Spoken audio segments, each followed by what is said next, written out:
दोस्तों, जो आप पोस्ट ऑफिस में एफडी करते हैं, उसका जो रेट ऑफ इंटरेस्ट है वो भी बैंक से ज़्यादा रहता है, कई बैंकों से ज़्यादा है।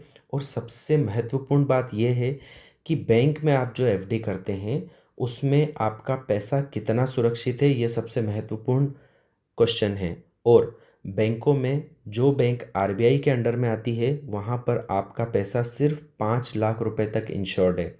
मतलब अगर बैंक डूबता है तो आपको सिर्फ 5 लाख रुपए मिलेंगे। लेकिन पोस्ट ऑफिस एक ऐसी जगह है जहाँ पर आपने कितनी भी एफडी कर रखी हो, वो पूरा पैसा आपका सेफ है। आपको पोस्ट ऑफिस में कभी भी कुछ भी हो जाएगा तो भी आपका पैसा डूबेगा नहीं, इसमें आप सरकार की गारंटी रहती है।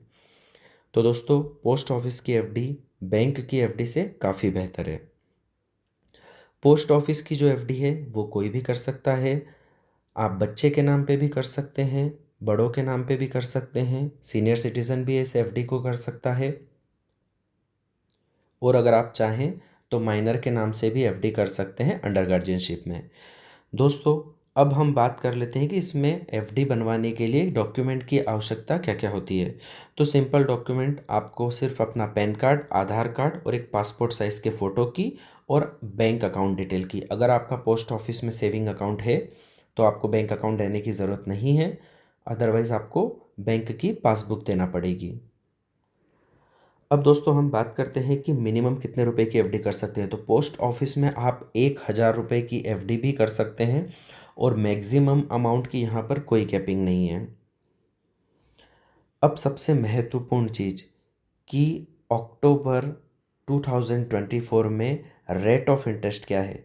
तो अभी फ़िलहाल रेट ऑफ इंटरेस्ट में चेंज नहीं किया है, वही रेट ऑफ इंटरेस्ट है यहाँ पर। लेकिन दोस्तों, मैं आपको एक बात बता दूँ कि बहुत ही जल्दी rate of interest maximum banks कम करने वाले हैं। तो कोई भरोसा नहीं है, पोस्ट ऑफिस भी शायद कर दे। लेकिन फ़िलहाल में जो रेट ऑफ इंटरेस्ट है वो रेट ऑफ इंटरेस्ट है 1 साल के ऊपर 6.90, 2 ईयर के लिए 7%, 3 ईयर के लिए 7.10% और 5 ईयर के लिए 7.50%।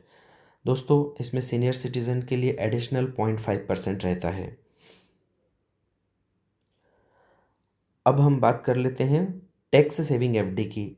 अगर कोई व्यक्ति 5 साल की एफडी करता है पोस्ट ऑफिस के अंदर और टैक्स सेविंग वाला मोड सिलेक्ट करता है तो वह उस एफडी पर धारा 80C के तहत 1.5 लाख रुपए तक इनकम टैक्स में छूट ले सकता है।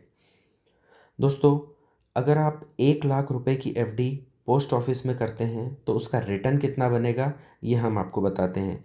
तो 1 लाख रुपए की एफडी पर रेट ऑफ इंटरेस्ट 1 साल के लिए 6.90 है। यहाँ पर आपका मैच्योरिटी अमाउंट जो बनेगा वो बनेगा 1,780 रुपीज़। 1 लाख रुपए की एफडी 2 वर्षों के लिए की जाती है तो रेट ऑफ इंटरेस्ट है 7%। मैच्योरिटी अमाउंट जो आपका बनेगा वो बनेगा 1,14,371 रुपीज़। 1 लाख रुपीज़ की एफडी को अगर 3 ईयर के लिए करते हैं, रेट ऑफ इंटरेस्ट 7.1%। यहाँ पर आपका मैच्योरिटी अमाउंट जो बनेगा वो बनेगा 1,21,873 रुपीज़। दोस्तों, 1 लाख रुपए की एफडी को अगर आप 5 सालों के लिए करते हैं, रेट ऑफ इंटरेस्ट 7.5% और मैच्योरिटी अमाउंट जो यहाँ पर बनेगा वो बनेगा 1,38,567 रुपीज़। दोस्तों, पोस्ट ऑफिस के ये जो हमने आपको बताए, ये एफडी पर क्या रिटर्न्स है वो बताए हैं।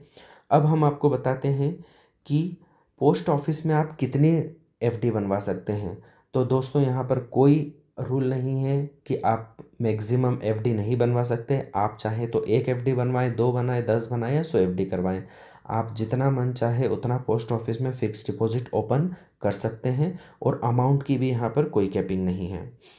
अब दोस्तों, हम बात करते हैं कि अगर आपने पोस्ट ऑफिस में एफडी करवाई और आपका ट्रांसफ़र किसी और सिटी में हो गया है और आप कहीं और चले गए हैं, तो आप अपने पोस्ट ऑफिस में जो एफडी है उनका अकाउंट ट्रांसफ़र भी कर सकते हैं। सारी एफडियाँ आपकी एक शहर के पोस्ट ऑफिस से दूसरे शहर की पोस्ट ऑफिस में ट्रांसफ़र कर सकते हैं। दोस्तों, नॉमिनेशन फैसिलिटी यहाँ पर अलाउड है। अगर सीनियर सिटीज़न व्यक्ति कोई पोस्ट ऑफिस में एफडी कराता है और वो अपने नॉमिनी अपॉइंट करना चाहता है तो आप यहाँ पर नॉमिनी अपॉइंट कर सकते हैं। कोई भी व्यक्ति अगर जो एफडी पोस्ट ऑफिस में बनवा रहा है वह अपना नॉमिनी यानी कि वारिस एफडी में अपॉइंट कर सकता है। तो दोस्तों ये थी एक जानकारी जो हमने आपको पोस्ट ऑफिस की फ़िक्स्ड डिपॉज़िट से रिलेटेड दी। दोस्तों मैं बहुत ही जल्दी एक वीडियो अपलोड करने वाला हूँ जिसमें हम आपको यह बताएँगे कि आप कितने रुपए तक की एफडी करें तो आपके पास में इनकम टैक्स का नोटिस नहीं आएगा, और टैक्स गवर्नमेंट जो एफडी के इंटरेस्ट पर टीडीएस काटती है उसके बारे में भी मैं आपको कंप्लीट जानकारी दूंगा, और कैसे आप जो आपका टैक्स कटता है, टीडीएस कटता है, उससे बच सकते हैं, या फिर अगर आपका टीडीएस कट गया है तो उसको रिफ़ंड कैसे ले सकते हैं। इन सभी की जानकारी मैं आपको नेक्स्ट वीडियो में देने वाला हूं। अगर आप चाहते हैं कि ये वीडियो मैं जल्दी से जल्दी लाऊं तो प्लीज़ इसके कमेंट में जाके मुझे कमेंट करें। और दोस्तों अगर आपने अभी तक हमारा चैनल सब्सक्राइब नहीं किया है तो प्लीज़ इस चैनल को सब्सक्राइब कर लें और इस वीडियो को लाइक करें। थैंक यू दोस्तों, थैंक्स फॉर वॉचिंग।